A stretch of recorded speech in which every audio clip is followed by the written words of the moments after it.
அன்பின் உள்ளங்களே, இன்னைக்கு ஆண்டவர் சொல்றாரு, விழிப்பாய் இருங்கள், கவனமாய் இருங்கள். எல்லா வேளையிலும் நீங்க விழிப்பாகவும் கவனமாகவும் இருக்கணும். இன்னைக்கு நம்ம வாழ்க்கை எந்த அளவுக்கு ஆண்டவர் பிரியப்படுகின்ற வழியில் அமைந்திருக்கிறது, இதை நமக்கு நாமே கேட்டு பார்ப்போம். நாம எண்ணத்தில் ஆண்டவருக்கு பிரியமுள்ளவர்களாக இருக்கிறோமா? வார்த்தையில் ஆண்டவருக்கு பிரியமுள்ளவர்களாக இருக்கிறோமா? செயலில் ஆண்டவருக்கு பிரியமுள்ளவர்களாக இருக்கிறோமா?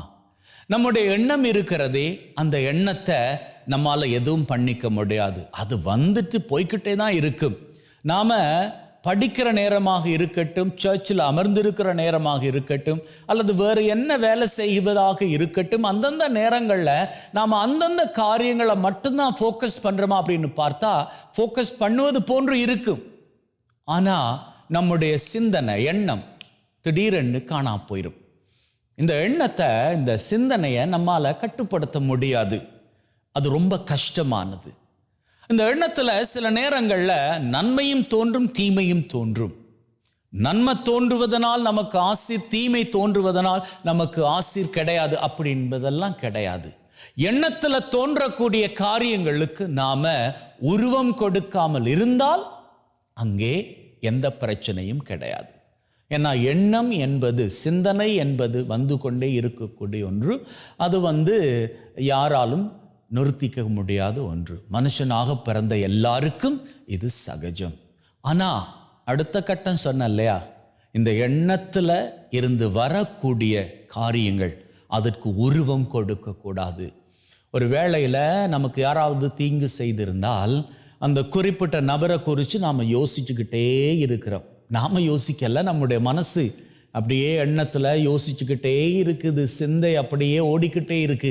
இவனுக்கு என்ன பண்ணலாம், ஏதாவது ஒரு வாய்ப்பு கிடைச்சா இவனை பழி வாங்கணும், அப்படி என்கின்ற எண்ணம் ஓடிக்கிட்டே இருக்கிற வேளையில் திடீரென்று உங்களுக்கு ஒரு வாய்ப்பு கிடைக்குது அவனை பழி வாங்கிறதுக்கு. அப்போ அந்த எண்ணத்தின் பிரகாரம் நீங்க பழி வாங்குவீங்களாக இருந்தால் அது தப்பு. அந்த எண்ணத்தின் பிரகாரம் அவன் மீது நீங்க கெட்ட வார்த்தைகள் பேசுவீர்களாக இருந்தால் அது தப்பு. அந்த எண்ணத்தின் நிமித்தம் நீங்க அவனை தாக்குவீர்களாக இருந்தால் அது தப்பு. அதைத்தான் ஆண்டவர் பண்ண வேண்டாம் அப்படின்னு சொல்லுகிறார். இதை நாம பண்ணாம இருக்கணும் அப்படின்னு சொன்னா, எண்ணத்தில் தோன்றக்கூடிய காரியங்கள் குறித்து நாம விழிப்பாக இருக்கணும், கவனமாக இருக்கணும்.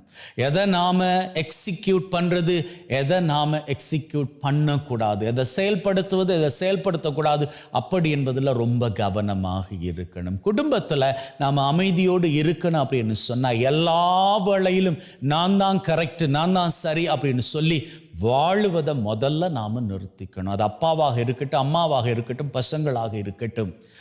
என்னுடைய கருத்து தான் சரி, நான் சொல்லுவதுதான் சட்டம், அப்படி என்கின்ற வாழ்க்கை குடும்பத்தில் மகிழ்வையோ அமைதியோ கொண்டு வராது.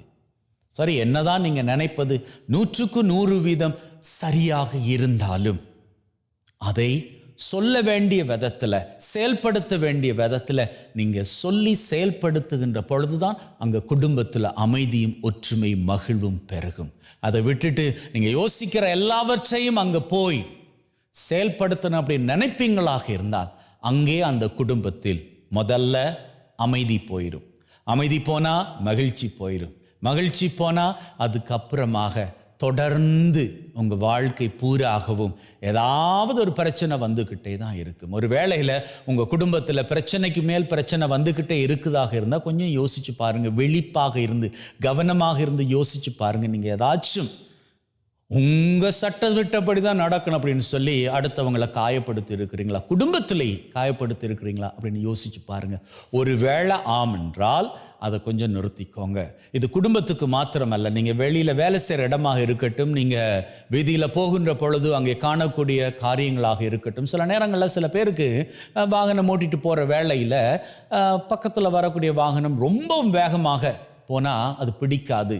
அதாவது அவங்க போன தப்பாகவே இருக்கட்டுமே, அப்படி இருந்தாலும் கூட ஏன் அவங்க அப்படி பண்ணாங்க அப்படின்னு சொல்லி சில பேர் என்ன பண்ணுவாங்க, ஹார்ன் பண்ணுவாங்க. சில பேர் என்ன பண்ணுவாங்க, அவங்கள சேஸ் பண்ணி போய் அவங்களுக்கு ஒரு ஒரு லுக் கொண்டு கொடுத்துட்டு போவாங்க. அல்லது போனால் தாங்களே உள்ளுக்குள்ளே இருந்து சத்தம் போட்டு கத்திப்பாங்க, என்ன எப்படி பண்ணுறான் அப்படின்னு சொல்லி. அதெல்லாம் பண்ணாதீங்க, அதெல்லாம் பண்ண வேண்டாம். ஏன்னா அவையெல்லாம் உங்களது மன நிம்மதியை, மகிழ்ச்சியை தான் குலைத்து விடும்.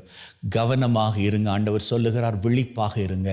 எதற்காக அப்படின்னா உங்களது பீஸ், உங்களது அமைதி, உங்களது மகிழ்வு, இவற்றை நீங்கள் தொலைத்து விடக்கூடாது என்பதற்காக. ஆண்டவர் பிரியப்படுவதன்படி நீங்கள் கவனமாக இருந்து செயல்படுவீர்களாக இருந்தால் எண்ணத்தில் தோன்றக்கூடிய தீமைகளுக்கு நீங்கள் உருவம் கொடுக்க மாட்டீங்க. உங்களது வார்த்தைகளில் கவனமாக இருப்பீங்க, அத்தோடு உங்களது செயல்களிலும் கவனமாக இருப்பீங்க. அப்படி வாழுகின்ற பொழுது உங்களது வாழ்க்கை என்றிலிருக்கும் நிலையிலும் பார்க்க மிகவும் சிறப்பானதாக அமைந்து மகிழ்வின் சிகரங்கள் உயரங்களாக தொட்டுக் கொள்வீர்கள். ஆமென்.